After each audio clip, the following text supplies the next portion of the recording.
Today we're going to take a look at the little book of Jude in just the first verse. And I want to talk to you about a three-way work. Here we go.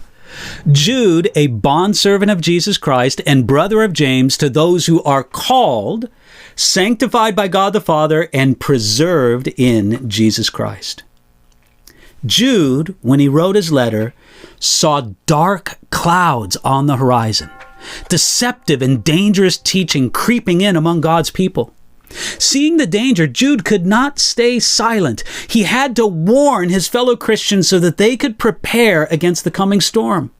Jude was a defender of the faith long before Henry VIII of England ever gained the title for the English monarchs. You see, the letter of Jude is an essential sermon. Jude preached against the dangerous practices and doctrines that put the gospel of Jesus Christ in peril. These were and are serious issues, and Jude dealt with them seriously. Because it's like a sermon, it is broken and rugged, it's bold and picturesque, it's energetic and glowing with the fire of passion and conviction. Jude looked at dangerous people among the people of God, and he faced them head on. You see, Luke wrote the Acts of the Apostles, but Jude tells us about the Acts of the Apostates.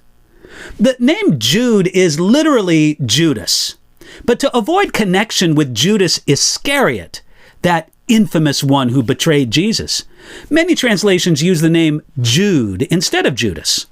Most people believe that this Jude is the one mentioned in Matthew chapter 13, verse 55, and Mark chapter 6, verse 3, Jude, the half-brother of Jesus.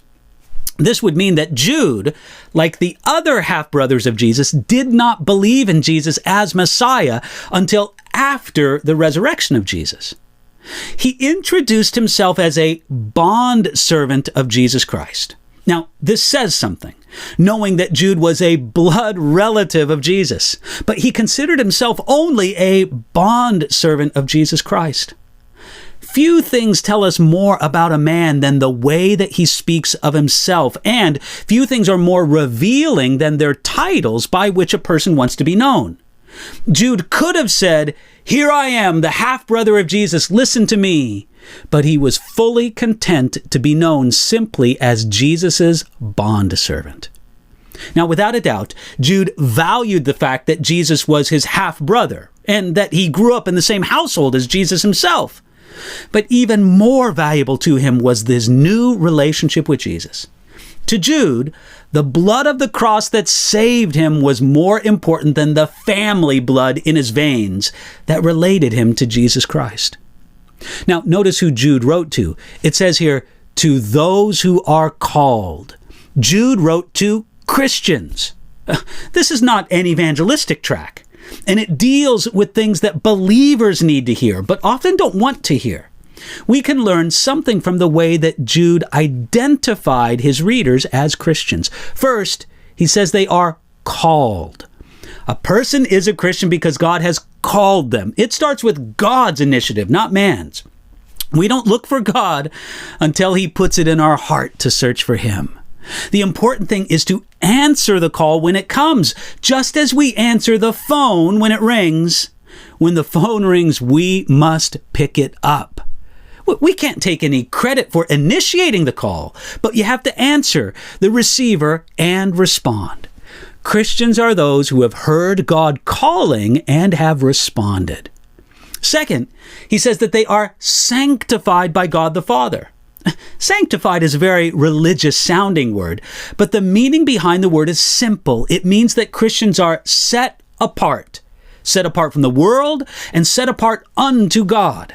When Christians act as if they do belong to the world and don't belong to God, then they are not living as if they are sanctified. Finally, we see that Christians are preserved in Jesus. Jesus Christ is their guardian and protector. And as they stay faithful to God, Christians know this isn't because they are so great and so faithful. It's because Jesus Christ is faithful and he preserves us. Now, Jude didn't mean to spell out a detailed doctrine of the Trinity as he opened his brief letter. Yet because the Trinity is true, it constantly finds itself woven into the fabric of the Bible. Do you see it in verse 1? The Spirit calls, the Father sanctifies, and Jesus preserves. Our salvation is the work of the triune God. This is what God works in his people. Our job is to let it out in full display. Today, can others see that you are called, sanctified, and preserved?